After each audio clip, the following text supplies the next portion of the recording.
Hello and welcome to the midweek reboot. If you can hear me, thumbs up and indicate in the chat that you can hear me clearly. My name's Mayan, and I'm really glad that you're here, whether you're joining live or if you're watching this later. This is a pause during the course of the week, and the aim is to restore stability midweek. Thanks, Yesh, for your thumbs up. I'm glad that you can hear me.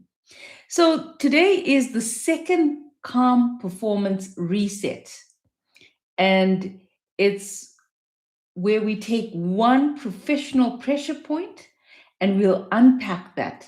We'll examine that clinically, not to judge it, but to understand the mechanics behind it. What's the drivers behind what we are feeling or what we are going through?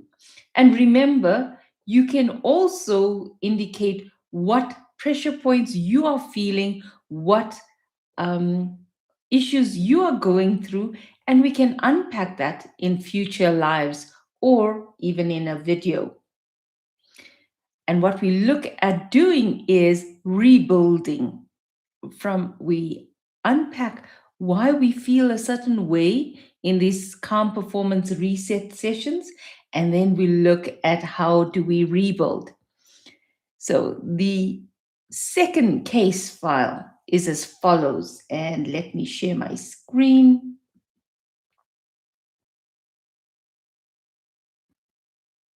Whilst I'm doing that, how about sharing in the chats? How's your week going so far?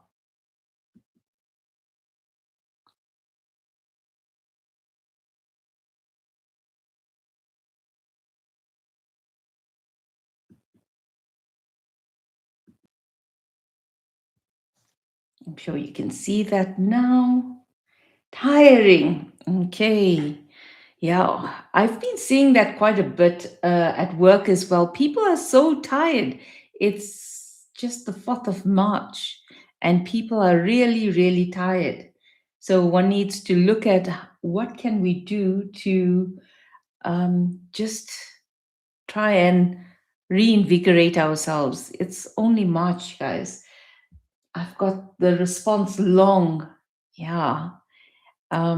And that also ties in with tiring as well. Um, and I was just telling my sister as well, just this before we could start this live, is that you need to look at how can you unwind, and it's only go go go in terms of work. So how can you give yourself time as well, because you can't constantly be thinking about work, doing work on your computer. There's no downtime. So even if you're a business owner, a contractor, a permanent staff, you have to allow yourself that downtime. So today's session and case file is on the background fear that drives your work. What's the background fear that's driving your work? If we cast our minds to last week's live, we spoke about the behavior, saying yes when you should actually say no, when you have that 4 p.m. call or last minute requests. You know you need to say no, but you say yes because there's certain drivers for that behavior. But underneath many of those decisions is something quieter. And this is where I call it out as background fear. This fear that's sometimes driving, that's many times driving our actions. It's not panic, it's not crisis, but it's like a slow hum at the back of your mind and constantly reminding you that you need to act a certain way. So, contractors, for example, they fear losing their contracts, and that causes an income dip. Employees fear retrenchments because of restructuring. Business owners, they fear dry months, not getting orders in, not getting business in. And also, professionals fear AI displacement. Now that there's AI at the forefront, will I lose my job? So, tonight we're confronting that hum. We're not going to remove the fear, we're learning how to stop that background fear from quietly shaping our decisions.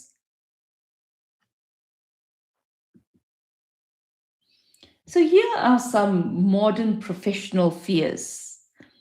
What if I'm next to lose my job? And I see this often.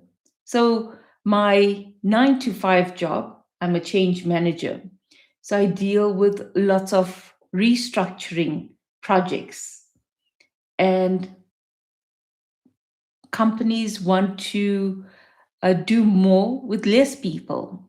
So, it's a real fear where people worry about, what if I'm next to lose my job? What if my income drops?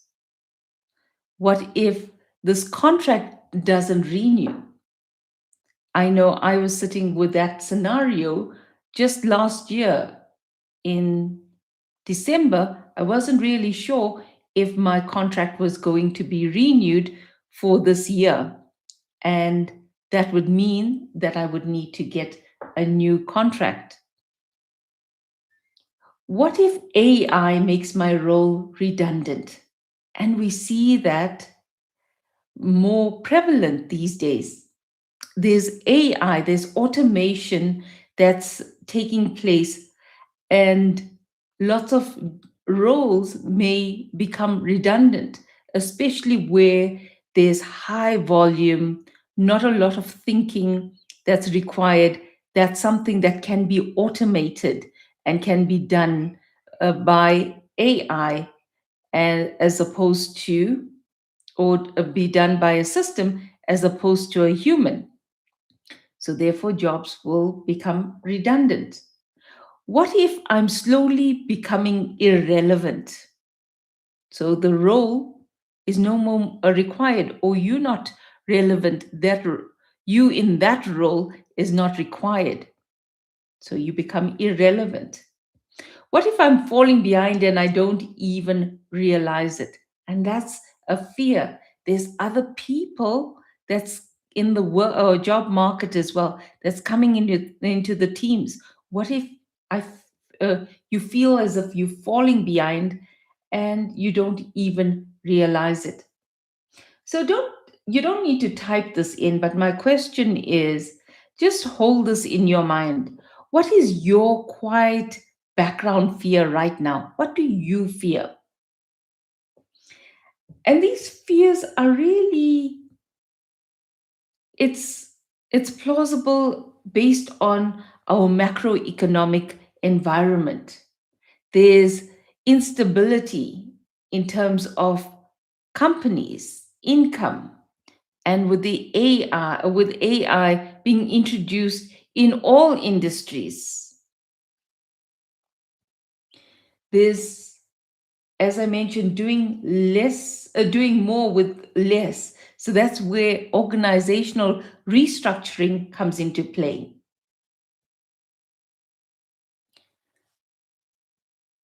And it's a rational fear that's always at the back of our minds. And here's the thing about this background fear: it's quiet, it's persistent, it's always there. It's not urgent, but it's there. You can ignore it, and it's easy to ignore, but it doesn't take away from the fact that it's still at the back of your mind. And more importantly, it shapes your behavior. So last year, I knew my contract was coming to an end. It was always playing at the back of my mind. And guess what? When it's at the back of your mind, then that brings about the stress because there's financial issues that's at play.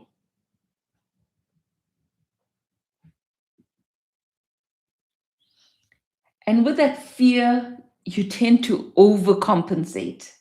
And here, if you fear losing your job, you're always available. And that's how you overcompensate. There's exhaustion and you don't recover. And there's your thinking ability, your cognitive quality, it decreases.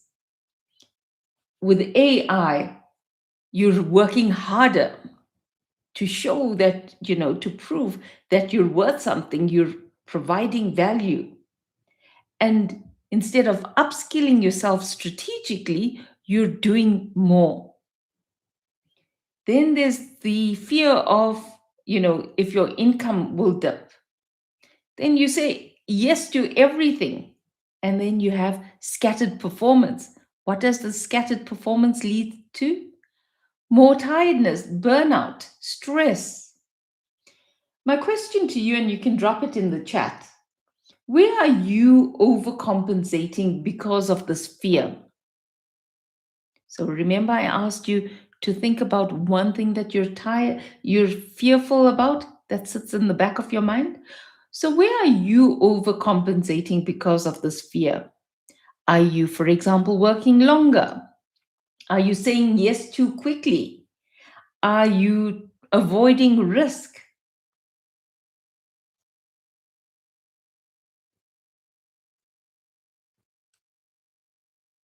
Let me see in the chats.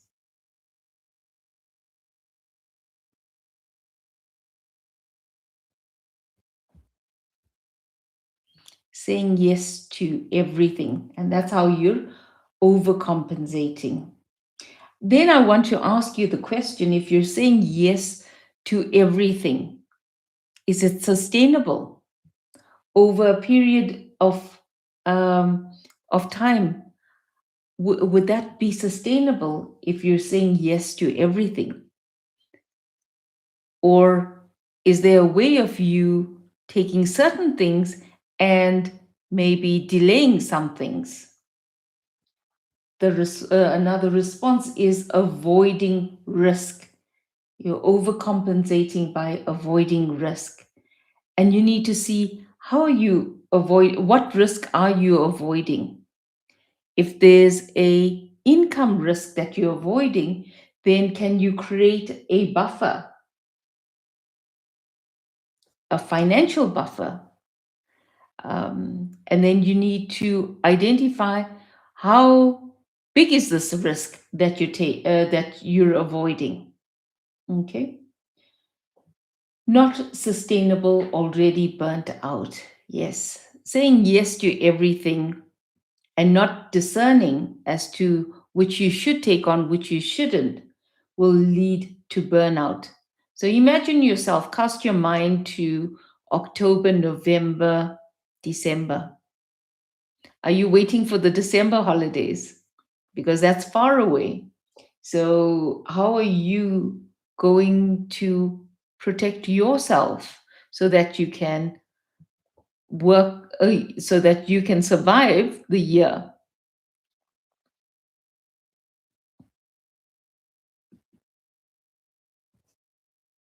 There's survival mode versus strategic mode. Survival mode is short term defense behavior. You are reactive. There's urgency, and then you say yes to everything. There's no recovery. Now, that's survival mode. You living each moment and reacting to each moment. Everything's urgent, so you can't say no, you say yes. Then there's the strategic mode, which is calm. It's long term positioning. This is where you set boundaries. So instead of saying yes to everything, then you set boundaries. You worried about being irrelevant or AI taking over your job. There's skill investment. It's longer term positioning and it's strategic. Then you build a buffer, the buffer building. So if there's risks, especially financial risks, and you need to determine what risks are you avoiding, and look at how you can um, build a buffer. If it's income, build a buffer around it. And also, strategic mode is energy management. You manage your energy. So your survival mode will be, I'll work more hours. But your strategic mode will be, for example, let me upgrade my skills intentionally. And I've done this as well.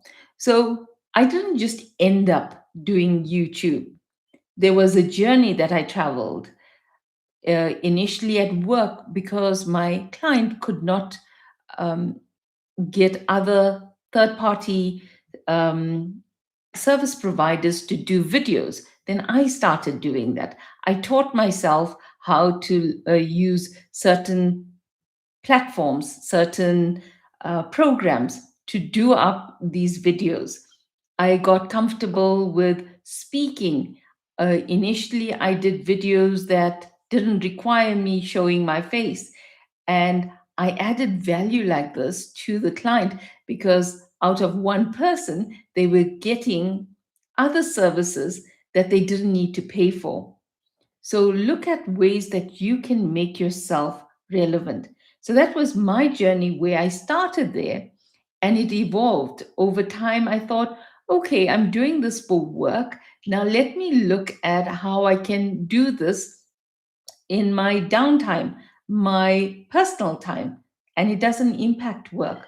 So that's how I started learning different programs, editing programs, how to edit, how to um, work on platforms like YouTube. So it was a journey, but what I realized is I needed to be strategic in terms of upgrading my skills. Also, if there's new AI um, things that I need to learn, I would learn it, and I will go further by teaching it to other people at work as well. And that's how you embrace the new, that's how you embrace building your skills and also sharing it with the others as well. If you fear your job loss, your survival mode will be, let me be indispensable through exhaustion. I'll continue doing. But a strategic move would be, let me be valuable through clarity and skills depth. So I will ensure that I provide skills that's required. I will provide value through my skills, through the services that I offer. I'd like you to keep this key line in your mind. Background fear is real, but it doesn't get to run my decisions because you have a choice. And that's what we're working towards in this live as well. I'm not saying that, forget about that fear, don't disregard it, but it should not run your decisions. My question to you, and you can drop it into the chat. What is one thing within your control that you've been postponing?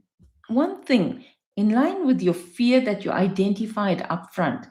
What is one thing within your control that you've been postponing? For example, updating your CV or learning a new skill.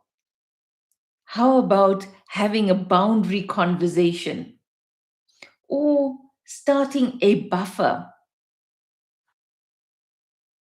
Can put it into the chats.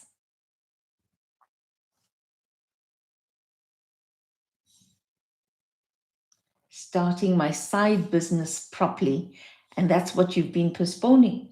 So my challenge to you is, what's that one small thing that you need to do to actually start your business? And remember, action, with your smallest action you build momentum.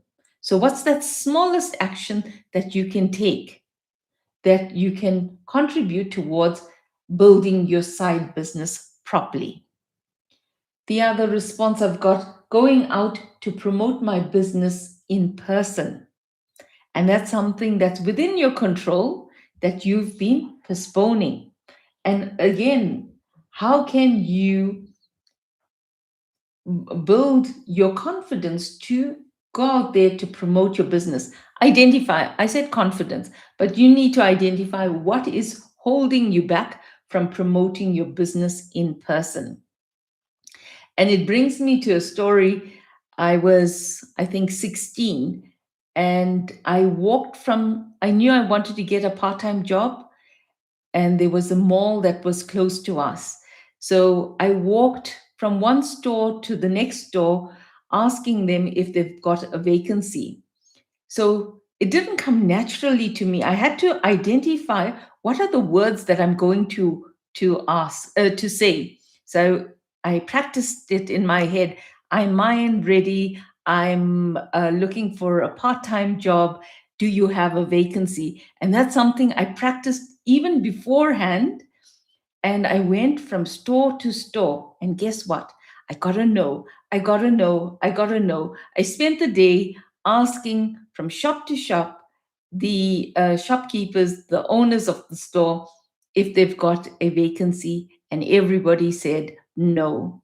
And I left my name at some of the stores as well.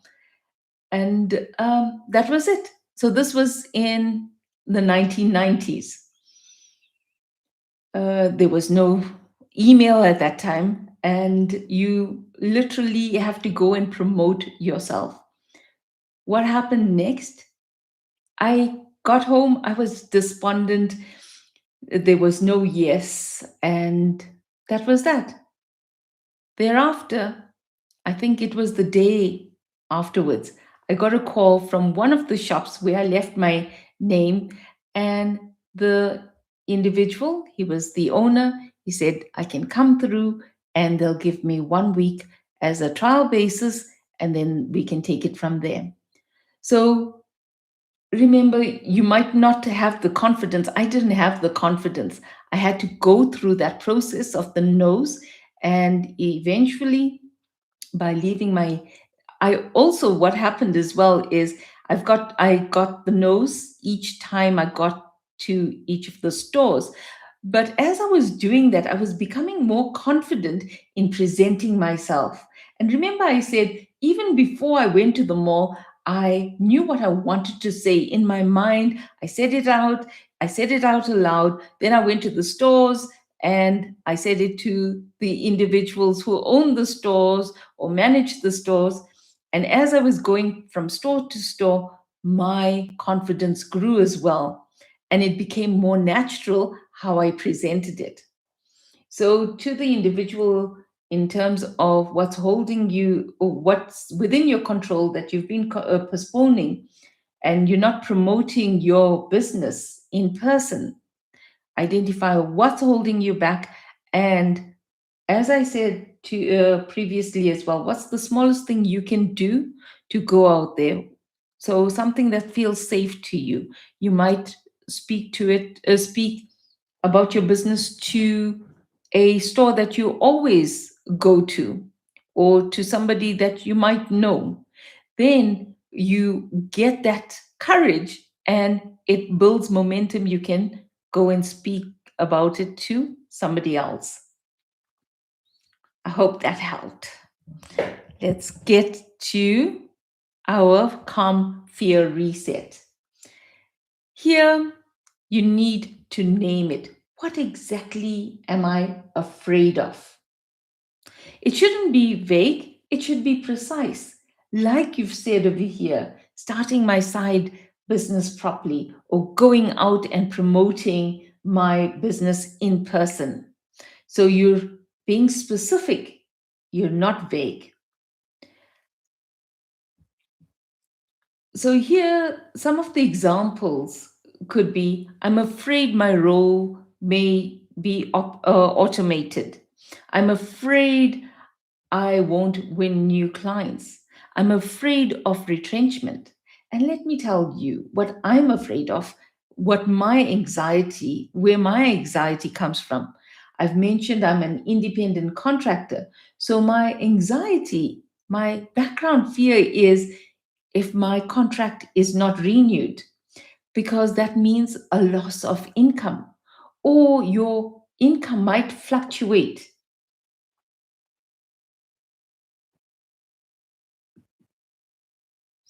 Now, the next step is to normalize it.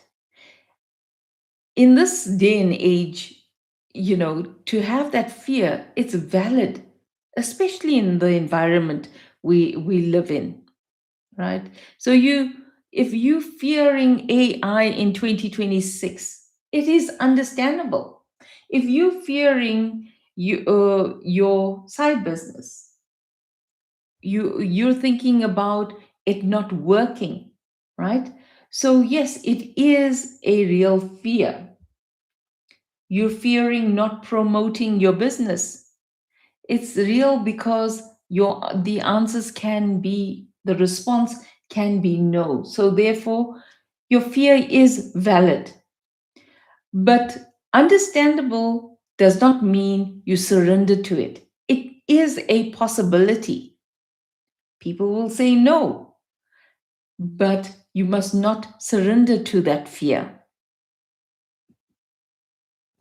Then it's about narrowing it.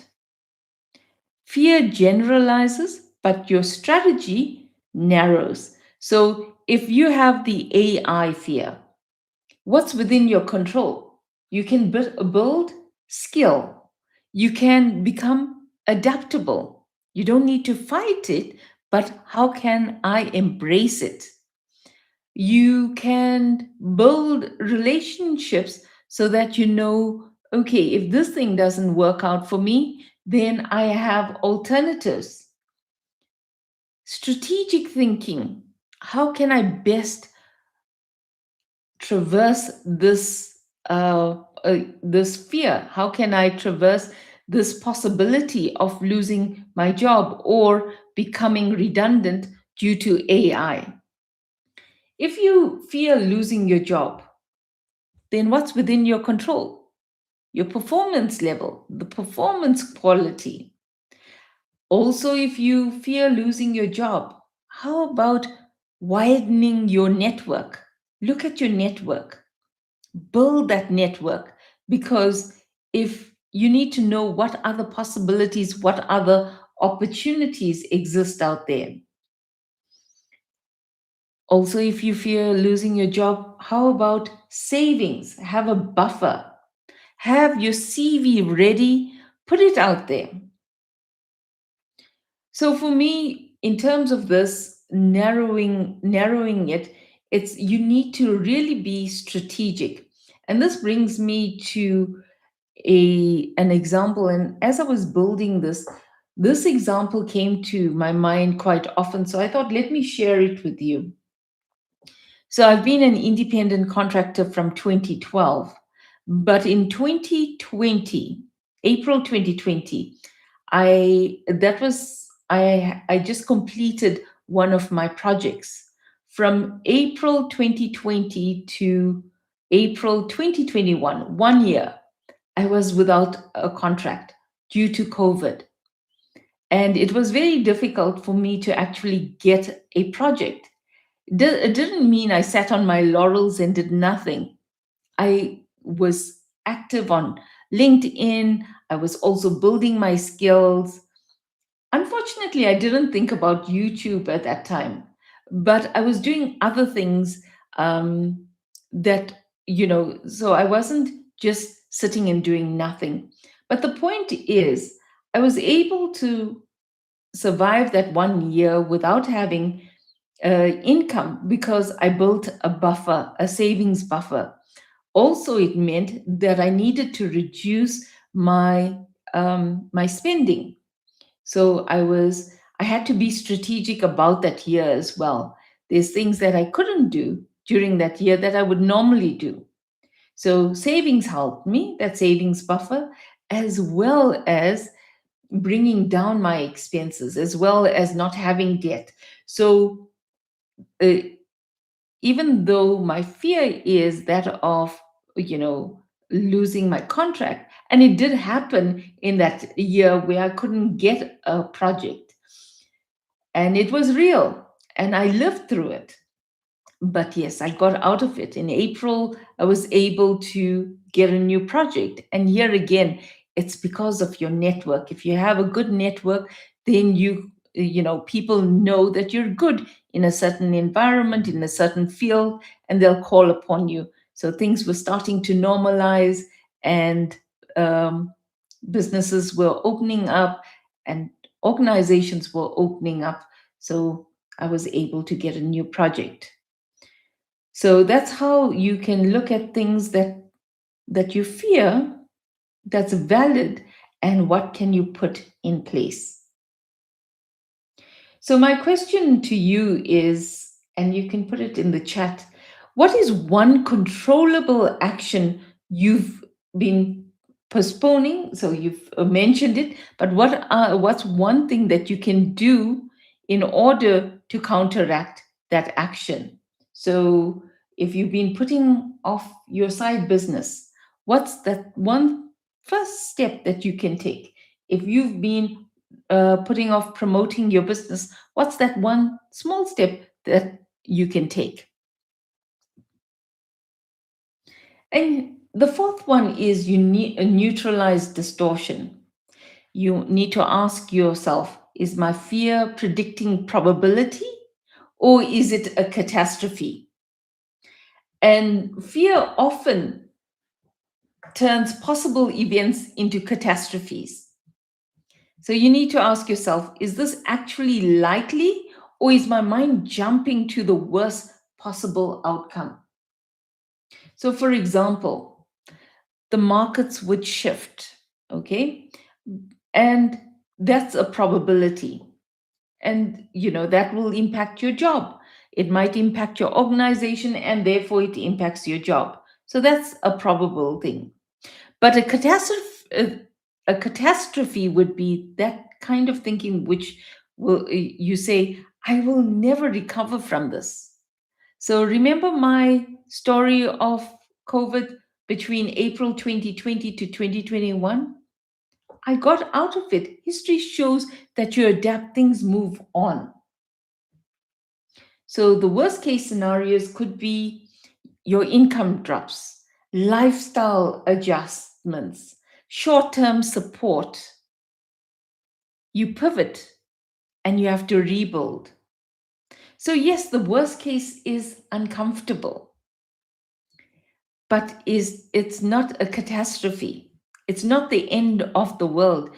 You lose a job, like myself. I lost my contract, or I finished my contract, couldn't get a new contract.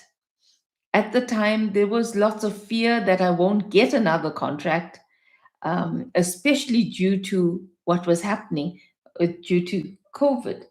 But even that moved. And then also, we've got that survival instinct. What can we do instead?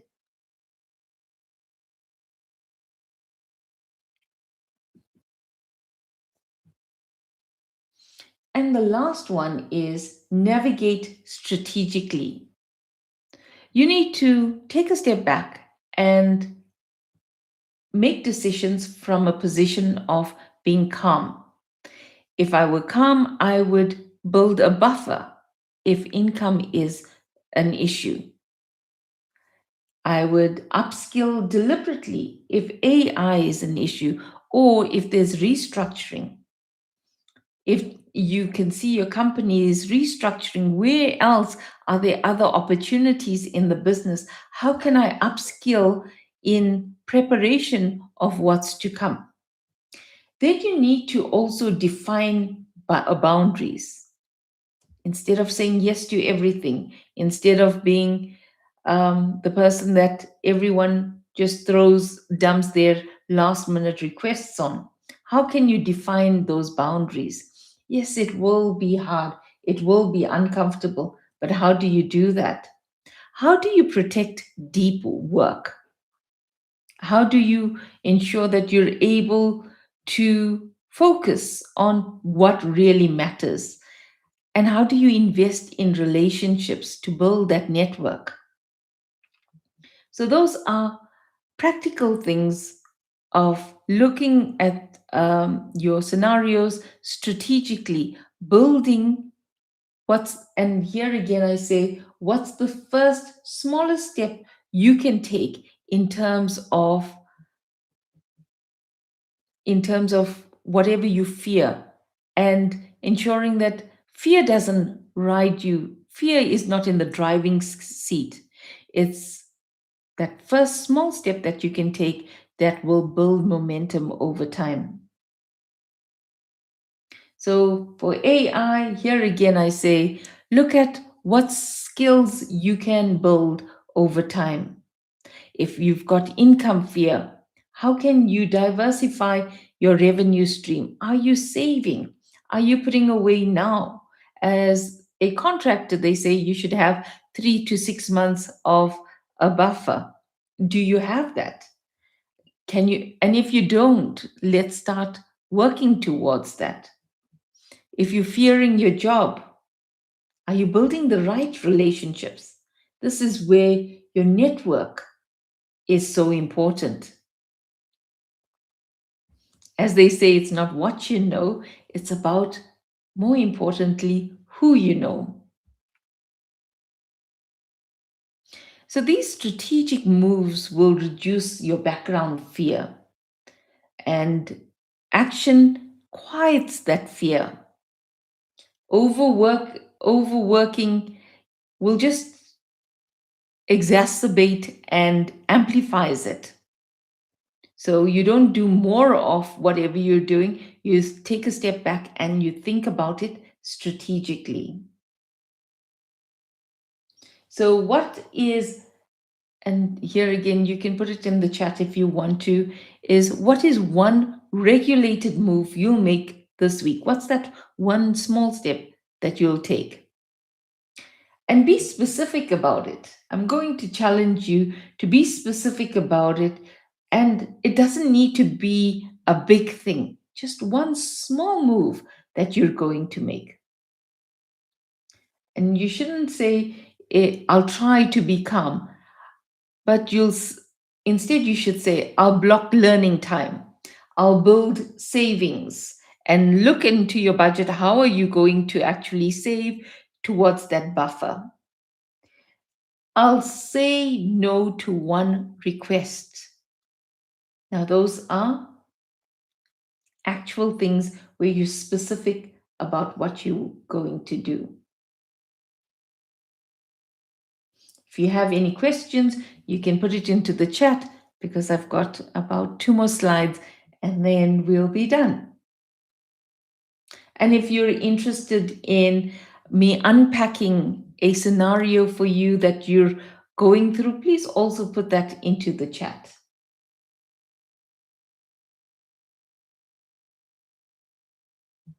So I've got a responsive year, going to take sample out to stores around me. That's beautiful in terms of promoting your business.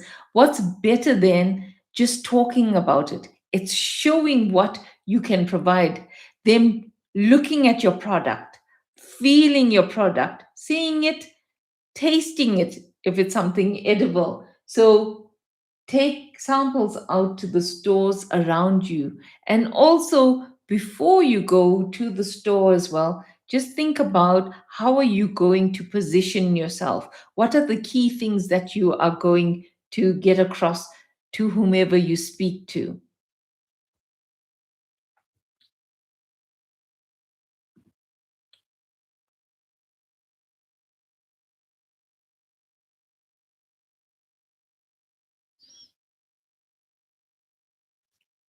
So remember this, that fear consumes energy, but strategy preserves it. When fear drives, you leak energy. You check constantly at your emails, at your phone, because fear is driving you. You're scanning for threats. But calm performance, this is where you direct your effort, and it's intentional. It's not other people dictating it, it's you being intentional. Then there's also long term thinking. It's not just acting for that moment. So this week, I wanted us to just notice that hum at the back of our minds, that fear that drives us, and pause and ask yourself, is this fear or is this strategy?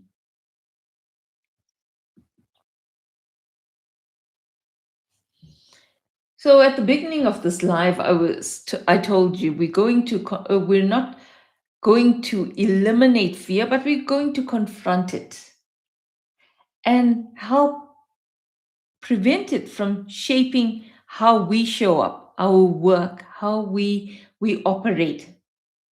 So here's what we actually did. We acknowledged that there's modern professional fear, which is rational. There's economic shifts, there's AI acceleration, there's income variability. So these are all professional fears which we go through. We distinguish between unregulated fear, overwork, reactivity, urgency, and then there's also the regulated response. You build your skills, you build your buffer, you set boundaries, you clarify things. We also exposed how fear quietly shifts behavior, because when we're fearful, we don't just say no, we just automatically say yes. We react to the urgency. We work through the model where you name it, you narrow it, and then you also evaluate it and you try and look at how you can deal with it strategically. What is your first strategic move? And we came back to one central idea. And I would like you to remember this when you feel that fear. Background fear is real, but it doesn't get to run my decisions. I'll repeat that again. Background fear is real, but it doesn't get to run my decisions. Remember, we're now removing fear from the driving seat and we are becoming strategic about it. So in terms of what you put down as your fear, I'd love you to look at what are you going to do differently this week. One small thing that you're going to put into play that's going to start knocking down the fear that you're feeling.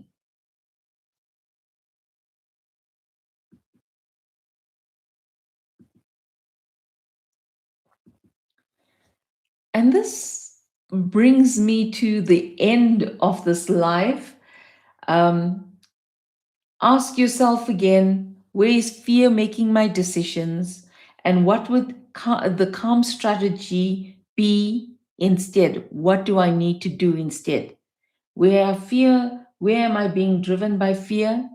And what would the calm strategy be instead?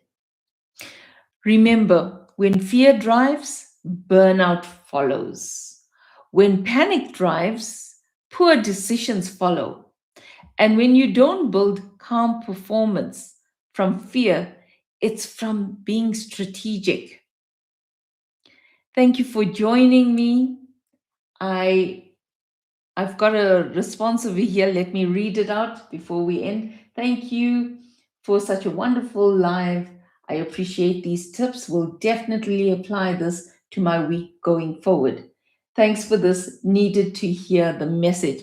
Thank you so much for joining me. I really appreciate the participation and also you making yourself available for these lives. I will see you next time, same place, and please take care of yourself. Bye for now.